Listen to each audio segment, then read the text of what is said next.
Montana Territory, 1878. The unforgiving frontier had already taken enough from Cole Lambert. At 26, his calloused hands told the story of a man who'd spent more years than he cared to count working other men's land, driving other men's cattle, and sleeping beneath stars that offered no comfort. The West had a way of stripping a man down to his bones, leaving nothing but the hard truth that survival meant keeping to yourself. A man's only got himself to count on out here, Cole muttered to himself as he guided his chestnut mare along the dusty trail cutting through Blackfoot Valley. The endless Montana sky stretched above him, promising nothing but another day of lonely work at the Rockingham Ranch where he'd hired on for the season.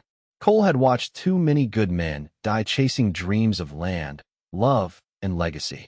His own father had been one of them, shot dead over a land dispute when Cole was just 16. The lesson had been clear. Connection was weakness, and weakness got you killed. Better to drift with the seasons, taking work where he could find it, leaving before anyone could matter enough to hurt him when they inevitably disappeared. His faded blue shirt clung to his broad shoulders, sweat-stained despite the late September chill. The 10 years since leaving home had hardened his jaw and sharpened his green eyes, though they remained uncreased by laughter. At his hip, a Colt revolver rode in a well-worn holster, not for glory or gunfighting, but simple necessity in a land where law remained a distant concept.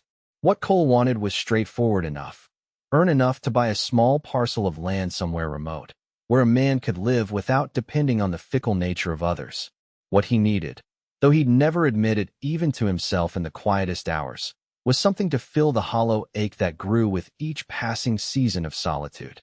The trail ahead curved around a stand of ponderosa pines, and as Cole rounded the bend, the unexpected sight made him draw his horse up short. A gleaming black lacquered carriage sat tilted awkwardly on the rutted trail, one wheel completely detached and lying useless in the dirt. Beside it stood a woman in a dress the color of summer cornflowers, her honey-blonde hair escaping from a once-neat arrangement. "Hello there," she called, raising a gloved hand. "Oh, thank goodness. I've been stranded here for nearly 2 hours." Cole's first instinct was to tip his hat and keep riding. Other people's troubles weren't his concern. That was the frontier way, every soul for themselves. But something in her voice, a blend of relief and desperation, made him hesitate. "Ma'am," he acknowledged, tipping his worn hat before reluctantly dismounting. As he approached, he noted the quality of the carriage, far too fine for these parts, and the woman's dress, which despite being travel-worn, was clearly expensive. Her face, when she turned to him fully, struck him with unexpected force. She was young, perhaps 22 or 23, with striking blue eyes and features that belonged in an Eastern portrait gallery, not on this dusty Montana trail. "I am so grateful you came along," she said, offering her hand. "I am Sarah Whitfield. I was traveling to Helena when this wretched will decided to abandon me." Cole hesitated before taking her small gloved hand briefly. "Cole Lambert. You're a fair piece from Helena still, Mrs. Whitfield." "Miss Whitfield," she corrected, then paused. "Actually, Mrs. Whitfield. I was married. My husband passed 6 months ago." The young widow's words hung in the air between them. Cole glanced at the expensive carriage again, understanding dawning. Wealthy widow, indeed, and utterly out of place on this rough trail. "I'm sorry for your loss," he said automatically, the words feeling wooden in his mouth. "Where's your driver?" Sarah's face clouded. "Mr. Peterson took the horses to find help after the wheel broke. He should have returned hours ago. I fear something may have happened to him." Cole surveyed the situation with growing unease. A young, wealthy widow alone on a desolate trail spelled trouble of the highest order. The smart play was to help her secure the carriage and be on his way. Getting entangled in the affairs of a rich Eastern woman would lead nowhere good. "I can take a look at that wheel," he offered reluctantly. "But if your man doesn't return soon, you'll need more help than I can provide." As Cole knelt to examine the broken axle, Sarah watched him with undisguised relief. "Are you a ranch hand, Mr. Lambert? Your hands suggest you're familiar with hard work." "Just a cowboy, ma'am. Drifting work to work." He glanced up at her, noting the way the afternoon sun caught in her hair. "What brings you to Montana Territory? Not exactly fashionable society out here." Her expression softened. "My late husband left me property near Helena. I've come to see it, perhaps to sell it." I have no idea what Charles was thinking, purchasing land in such a wild place. The wheel was beyond Cole's ability to repair on the trail. The axle had split completely, requiring a proper wheelwright's tools. As the sun dipped lower, casting long shadows across the trail, Cole realized the situation was becoming precarious.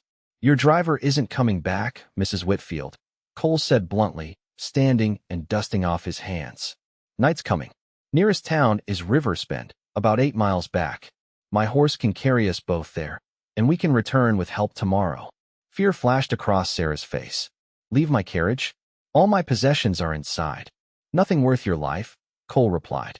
"These hills have mountain lions, bears, and men worse than either. You can't stay here alone after dark." Sarah looked at her stranded carriage, then back at Cole. In that moment, something passed between them, trust born of necessity, against every instinct Cole had cultivated for 10 years of frontier survival. "Very well, Mr. Lambert," she said quietly. "I place myself in your hands." The weight of her trust settled uncomfortably on Cole's shoulders as he helped her gather essential items from the carriage. This woman represented everything he avoided: responsibility, connection, complication. Yet as he lifted her onto his horse and swung up behind her, he couldn't ignore how the brief contact sent an unwelcome jolt through his carefully constructed defenses. The 8-mile ride to Riverspend changed everything. Sarah Whitfield had never been so close to a man who wasn't her husband. The steady presence of Cole Lambert behind her, his arms reaching around to hold the reins, both terrified and fascinated her. At 23, she had lived a sheltered life in Philadelphia society before her marriage at 19 to Charles Whitfield, 30 years her senior and a business associate of her father's. "How far is it to town, Mr. Lambert?" she asked, attempting to distract herself from their uncomfortable proximity. "We'll be there before full dark," he answered, his voice rumbling close to her ear. "You're not from these parts. That much is clear." Sarah stiffened slightly. "Is it so obvious?" "Your dress cost more than 6 months of cowboy wages," he replied with a hint of dry humor. "And your hands have never seen a day's hard work." Rather than taking offense, Sarah found herself laughing. "You are remarkably direct, Mr. Lambert." "The frontier doesn't reward fancy talk, Mrs. Whitfield." As they rode, the setting sun painted the distant mountains in shades of purple and gold. Despite her predicament, Sarah couldn't help but be moved by the wild beauty surrounding them. Philadelphia, with its brick buildings and crowded streets, seemed a world away. "It's beautiful," she said softly. "I can almost understand why Charles bought land here." Cole's silence spoke volumes. After a moment, he offered, "Beauty doesn't fill stomachs or keep Indians away." "Begging your pardon, ma'am, but this territory eats soft people alive." "You think me soft?" Sarah challenged, turning slightly to look at him. Their eyes met briefly, and Cole looked away first. "I think you're out of your element." "No shame in that. We all start somewhere." The unexpected gentleness in his voice surprised them both. By the time they reached Riverspend, stars had begun to appear in the darkening sky. The small frontier town consisted of one main street with a handful of businesses: a general store, saloon, small hotel, blacksmith, and a few other weathered buildings. Their arrival drew curious stares from the few people still on the boardwalks. Cole helped Sarah down outside the Riverspend Hotel, a 2-story clapboard building that had seen better days. "This is the best accommodations in town," he said apologetically. "It's clean enough." Sarah smoothed her travel-wrinkled dress, suddenly aware of how out of place she must look. "Thank you for your assistance, Mr. Lambert. I can manage from here." Cole frowned. "I'll speak with the blacksmith about your carriage. You'll need help retrieving it tomorrow." "That won't be necessary," Sarah insisted, her pride rising. "I can hire men from the hotel." "With all due respect, Mrs. Whitfield, you don't know who to trust here. These aren't Philadelphia gentlemen." Their standoff was interrupted by the hotel proprietor, a matronly woman with sharp eyes, who emerged onto the porch. "Well now, what have we here? Don't often see fine ladies in Riverspend." "Mrs. Elizabeth Tolliver," Cole acknowledged with a nod. "This is Mrs. Whitfield. Her carriage broke down on the Helena Road. She needs a room for the night." Mrs. Tolliver's eyebrows rose as she assessed Sarah. "Of course, dearie. Come inside. We've got our best room available." Sarah hesitated, then turned to Cole. Perhaps you could join me for dinner, Mr. Lambert? As thanks for your assistance today." Cole looked genuinely startled by the invitation. After a moment's consideration, he nodded. I need to see to my horse. I'll return in an hour. As Sarah followed Mrs. Tolliver inside, she wondered what had possessed her to extend the invitation. Perhaps it was simple gratitude, or perhaps the haunted loneliness she'd glimpsed in the cowboy's eyes had resonated with something broken inside herself. News traveled fast in a town the size of Riversbend. By the time Cole returned to the hotel, freshly washed and wearing his least-worn shirt, word had spread about the wealthy widow and her cowboy rescuer. The small dining room of the hotel contained 3 other tables, all occupied by locals clearly there to observe the unusual pair. Sarah had changed into a simpler dress of deep green, her hair neatly arranged. When Cole entered, she offered a smile that transformed her already beautiful face into something that made his chest tighten uncomfortably. "Mr. Lambert," she greeted him, gesturing to the chair across from her. "I've ordered for both of us. I hope you don't mind." Cole sat stiffly, acutely aware of the curious stares. "You're causing quite a stir in Riversbend, Mrs. Whitfield. We don't see many fine Eastern ladies here." "And do you see many wealthy widows asking poor cowboys for help?" she asked with unexpected humor. The question caught him off guard, and Cole found himself almost smiling. "Can't say that I do." As they ate the simple but hearty meal, Sarah gradually drew Cole into conversation about the territory, his work as a cowboy, and life in the West. He found himself speaking more than he had in months, surprised by her genuine interest. "What about you?" he finally asked. "What awaits you in Helena?" Sarah's expression sobered. "A ranch, apparently. Charles purchased it as an investment 3 years ago. I never saw it. Never came west at all. After he died, his solicitor informed me of the property. I thought I should see it before deciding whether to sell." "Managing a ranch is hard work," Cole said carefully, "especially for someone unfamiliar with the territory." "You think I should sell it," Sarah concluded. "I think the frontier is no place for someone used to city comforts," Cole replied honestly. "Men die out here every day from simple mistakes." Sarah studied him across the table. "Is that why you drift from ranch to ranch, Mr. Lambert? To avoid making those mistakes?" The question struck too close to truths Cole preferred not to examine. "I drift because nothing holds me anywhere," he answered gruffly. "It's simpler that way." "Simpler, perhaps," Sarah said softly. "But is it better?" Before Cole could respond, the dining room door burst open. A large man with a week's growth of beard stumbled in, reeking of whiskey and trail dust. Behind him stood 2 equally rough-looking companions. "Well, look what we have here," the first man bellowed. "If it ain't the fancy lady everyone's talking about." Cole was on his feet instantly, his hand instinctively moving toward his holstered revolver. "Evening, Rollins," he said evenly. "You're interrupting a private meal." The man named Rollins grinned unpleasantly. "Cole Lambert playing gentleman escort? That's rich. This lady know you ain't nothing but saddle trash." Sarah rose with dignity that impressed Cole. "Mr. Lambert is my guest, sir. I would appreciate you moving along." Rollins leered at her. "Got a voice like honey, don't she, boys? Say, widow lady, how about spending some of that fortune on real men instead of this drifter?" Cole stepped between Sarah and the drunken men. "Time for you to leave, Rollins." The tension in the room stretched taut as a bowstring. Mrs. Tolliver appeared in the doorway, a shotgun in her capable hands. "You boys take your foolishness back to the saloon," she ordered. "I won't have trouble in my establishment." After a tense moment, Rollins spat on the floor. "Another time, then," he said, his eyes fixed on Sarah with disturbing interest before he and his companions backed out the door. When they were gone, Cole turned to Sarah. "That's what I mean about this territory. Men like Rollins are everywhere out here." Sarah's face was pale, but her composure remained intact. "Are there no decent men in Montana, then?" Cole met her gaze. "Some, but they're outnumbered." "You stood up for me," she observed quietly. "Any man would have." "We both know that isn't true." Sarah returned to her seat, her hands trembling slightly. "Will they cause more trouble?" Cole nodded grimly. "Rollins works at the Double T Ranch. He's a mean drunk with a reputation for holding grudges. Word of your wealth has spread.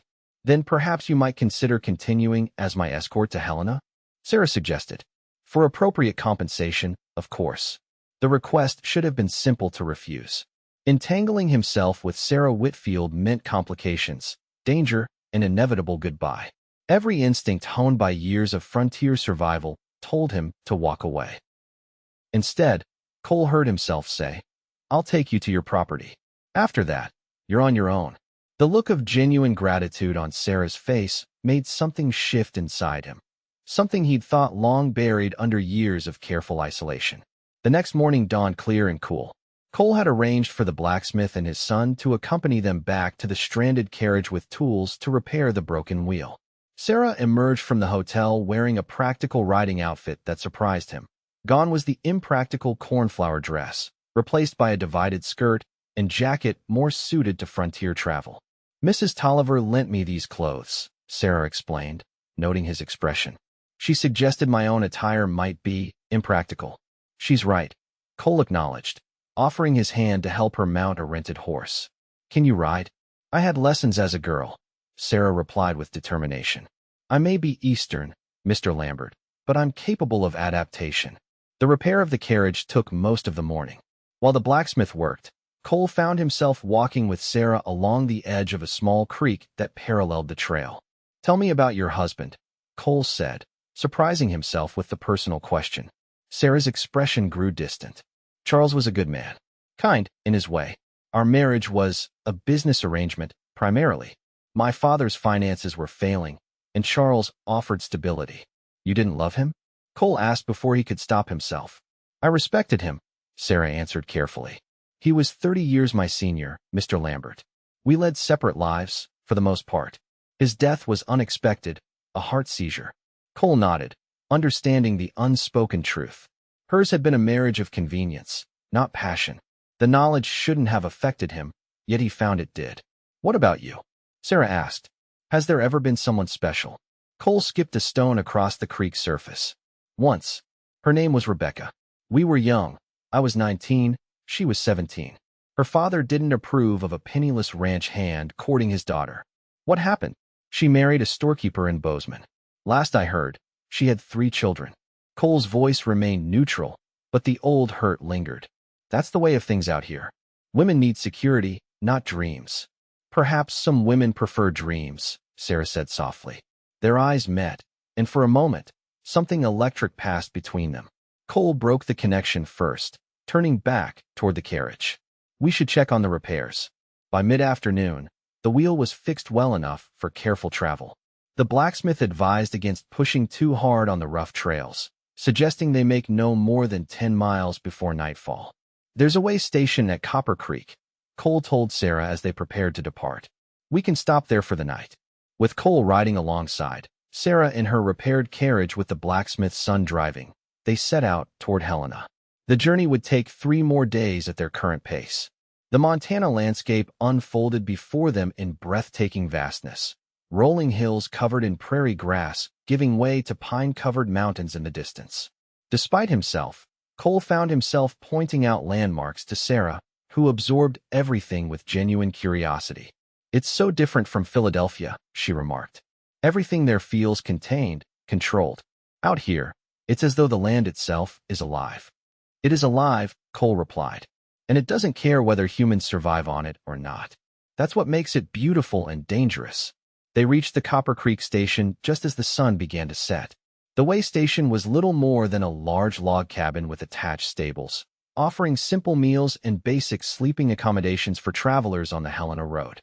The proprietor, a grizzled former mountain man named Jenkins, raised his eyebrows at the sight of Sarah's fine carriage, but asked no questions as he showed them to the accommodations.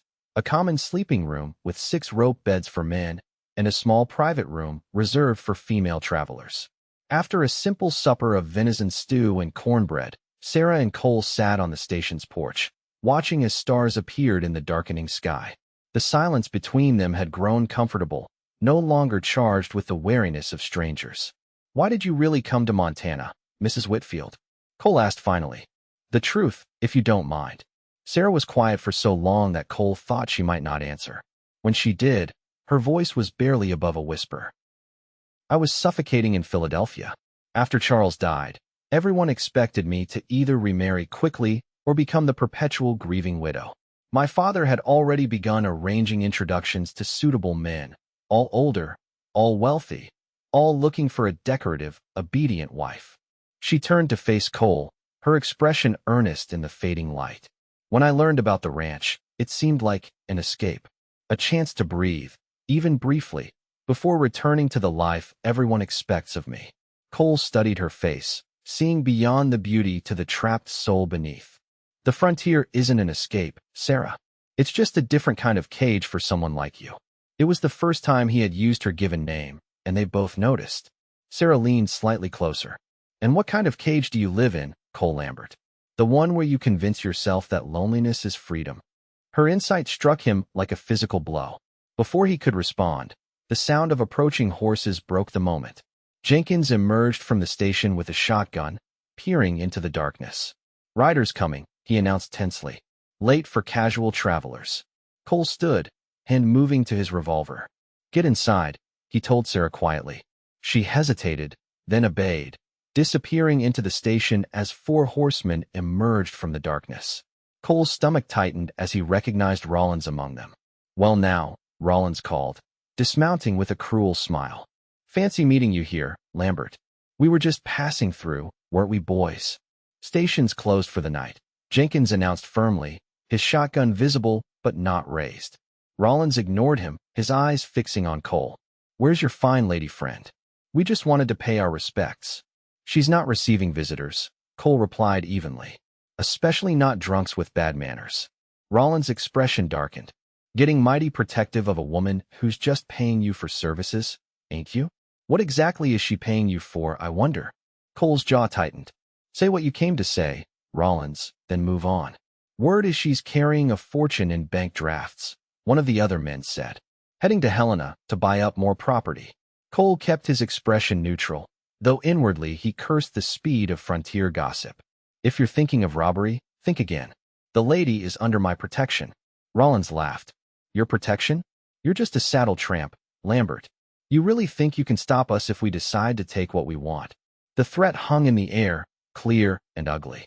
Jenkins raised his shotgun slightly. "I don't want trouble at my station. Move along, gentlemen." For a tense moment, Cole thought it would come to violence then and there. Instead, Rollins spat on the ground and remounted his horse. "Another time, then. Helena's still 2 days' ride. Lots can happen on that road." As the riders disappeared into the darkness, Cole exhaled slowly, the familiar weight of dread settling in his chest. He had just made himself the target of 4 violent men, all for a woman he barely knew, who represented everything he had spent years avoiding. Inside, he found Sarah waiting anxiously by the stone fireplace. "Those were the men from Riversbend," she said quietly. "They followed us." Cole nodded grimly. "They know you're wealthy. They've got ideas about taking what's yours." Fear flashed across Sarah's face, quickly replaced by determination. "What should we do?" "We leave at first light," Cole decided. "Take the North Fork at Miller's Crossing instead of the main road. It's rougher terrain, but less traveled." Sarah studied his face. "You're worried." "4 against 1 aren't odds I'd choose," Cole admitted. "But I've given my word to see you safely to Helena, and I will." "Why?" Sarah asked suddenly. "Why risk yourself for me? You could simply ride away tonight. No one would blame you." The question cut to the heart of what Cole had been asking himself. Why indeed? Every principle of frontier survival told him to avoid other people's troubles, to look after himself first. Yet something about Sarah Whitfield had breached his carefully constructed walls. "I don't know," he answered honestly. "Maybe I'm tired of riding away." Their gazes held for a moment too long before Cole turned toward the men's sleeping room.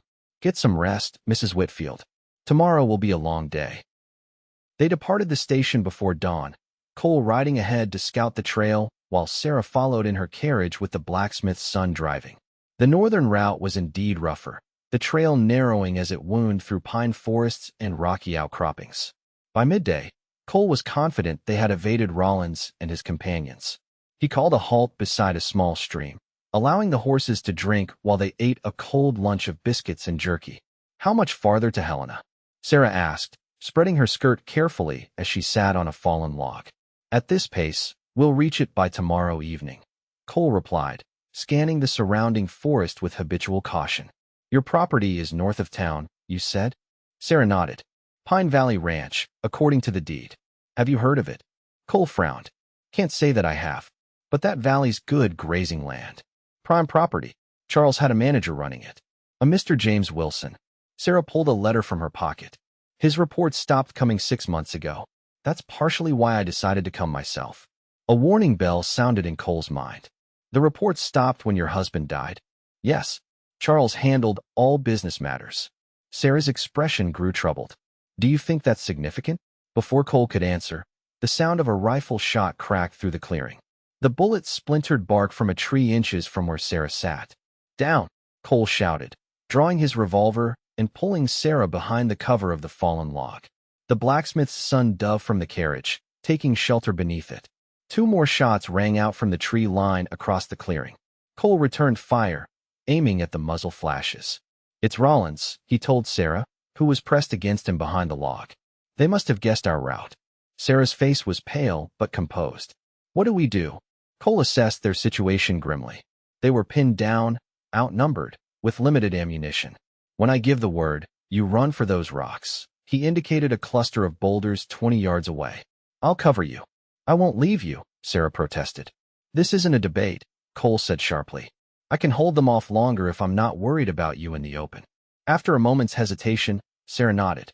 Cole fired 3 quick shots toward the tree line, and Sarah sprinted for the rocks, her green riding skirt billowing behind her. Cole provided covering fire until she reached safety, then signaled the blacksmith's son to join her. Lambert, Rollins' voice called from the trees. Send out the widow and her money, and maybe we'll let you live. Come and take her, Cole shouted back, his mind racing through their limited options. The standoff continued for nearly an hour, with occasional exchanges of gunfire. Cole realized they were being worn down deliberately. Rollins and his men had plenty of ammunition and patience. As the afternoon shadows lengthened, Cole made his decision. Crawling to Sarah's position, he explained his plan. I'm going to create a diversion. When I do, you and the boy take the horses and carriage and ride hard for Helena. Don't stop for anything. Sarah's blue eyes widened. And what about you? I'll catch up if I can. Cole's expression left little doubt about his expectations. No, Sarah said firmly, surprising him. I won't leave you to die for me. Mrs. Whitfield, Sarah, she corrected him.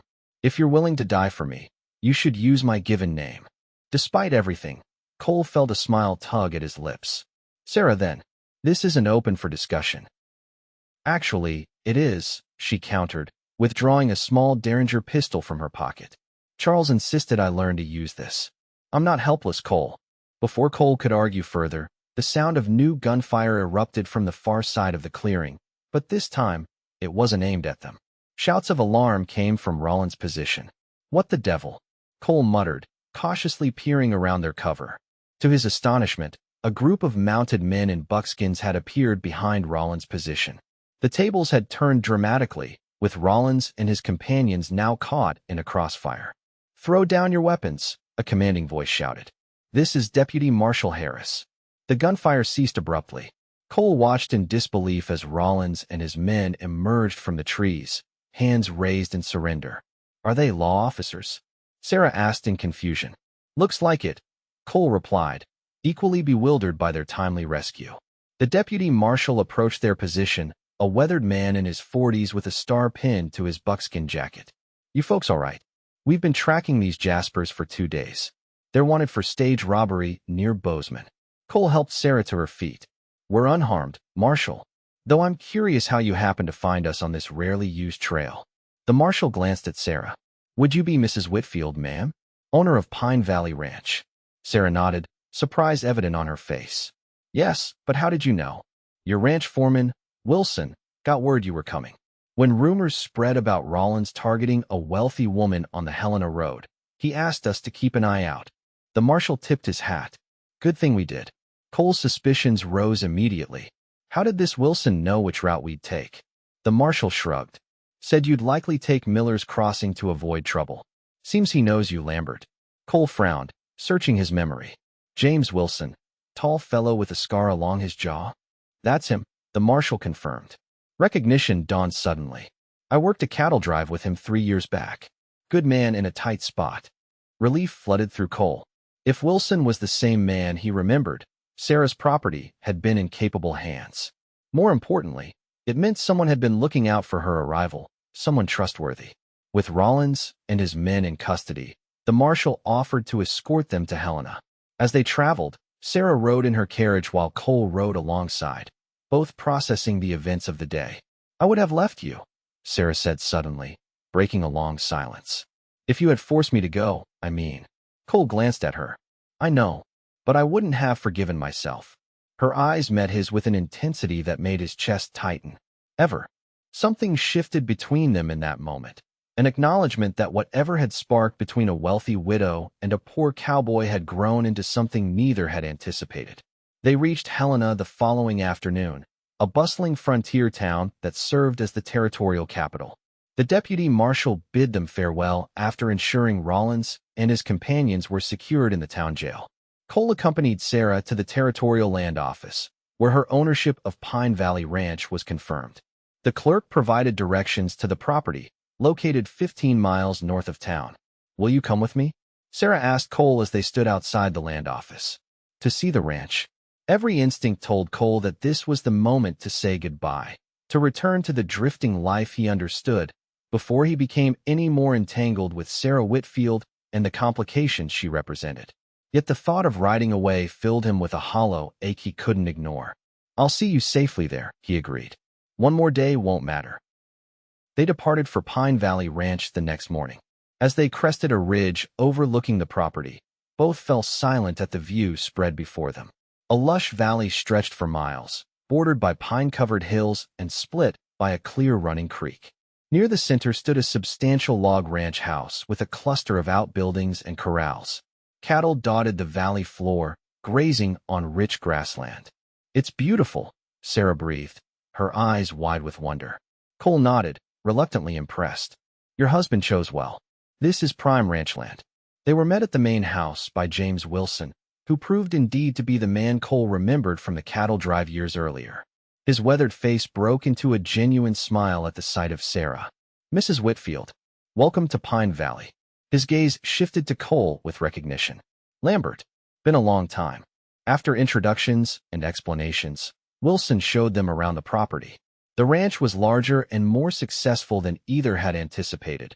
Over 5,000 acres with a growing herd of cattle, staffed by a dozen cowboys and ranch hands.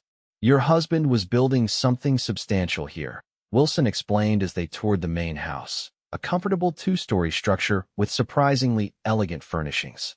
"He visited twice a year to check on progress. Said he was planning to retire here eventually."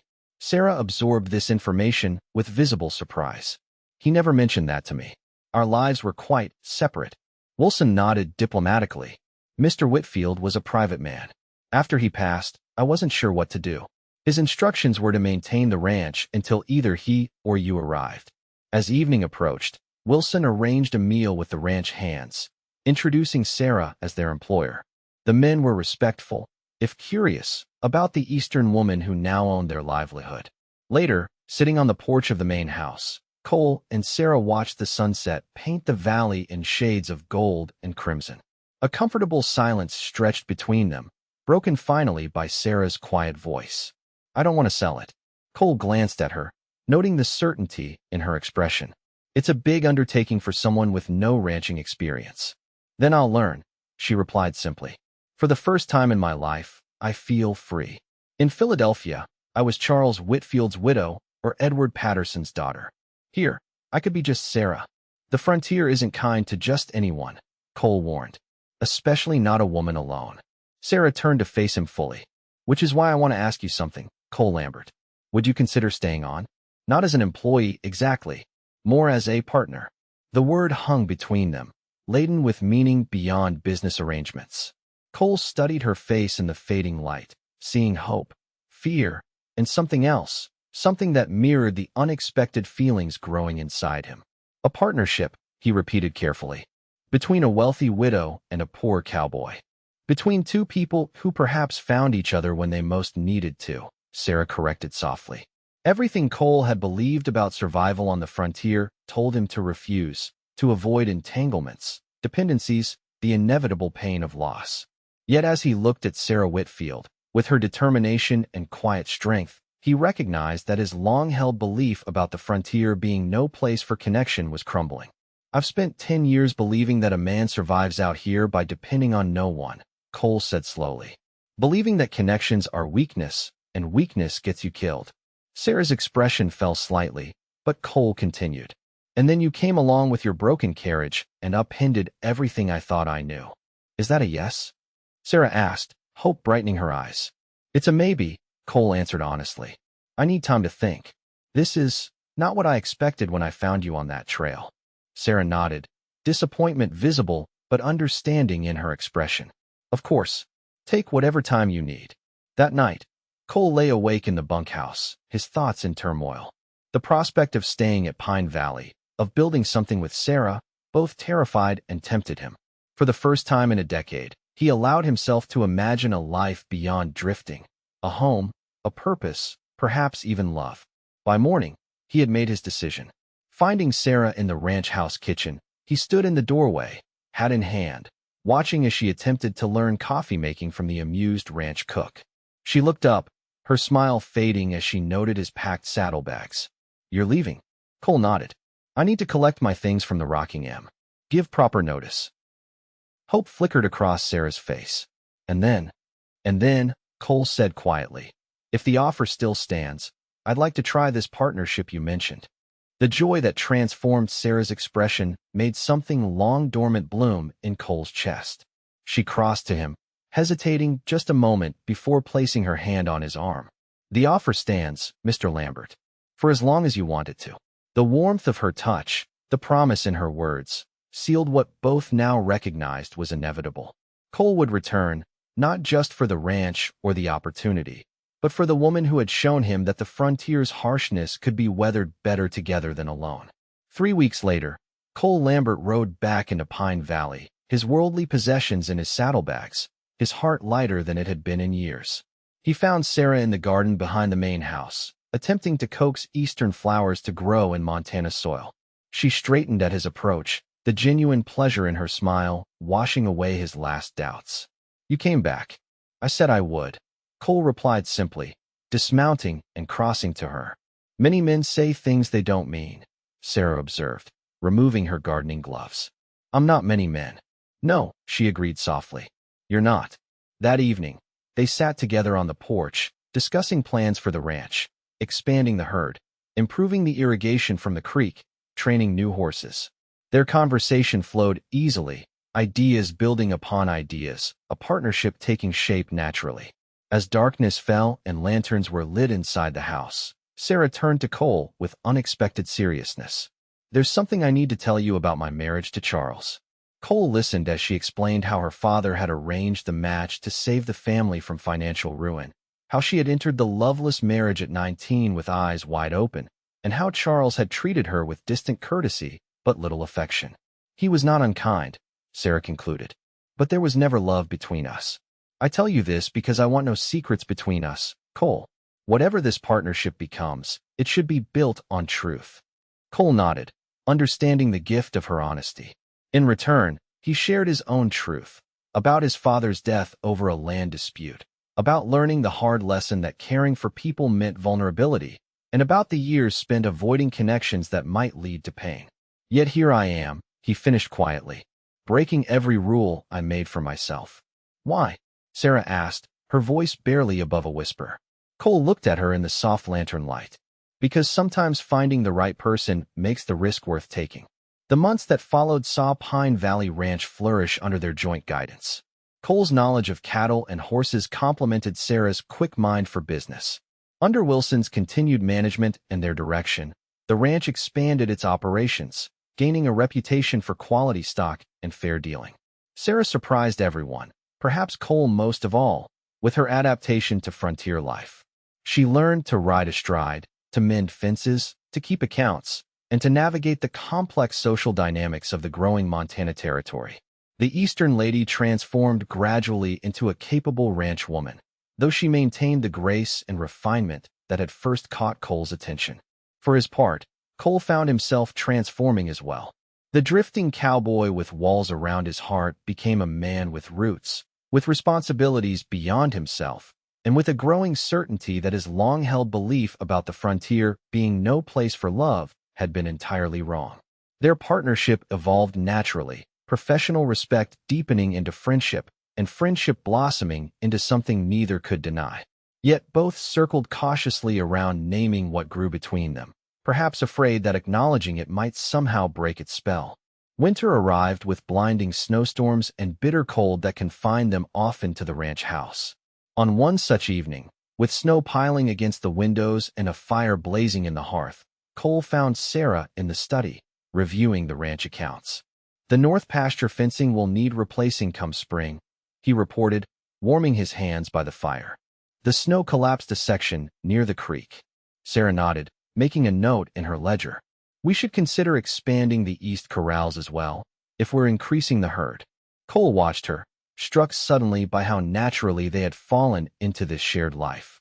"Do you ever regret it?" he asked abruptly. Sarah looked up, puzzled. "Regret what?" "Staying. Taking on the ranch instead of selling it and returning to Philadelphia society." She set down her pen, considering the question seriously. "Not for a moment. In Philadelphia, I existed. Here I live." Her gaze met his steadily. "What about you? Do you regret staying?" Cole crossed to where she sat, kneeling beside her chair. "Sarah, I've been running from connections my entire adult life, convinced that caring for someone would only lead to pain." He took her hand, a gesture that had become familiar between them. "But these past months with you have taught me that some risks are worth taking."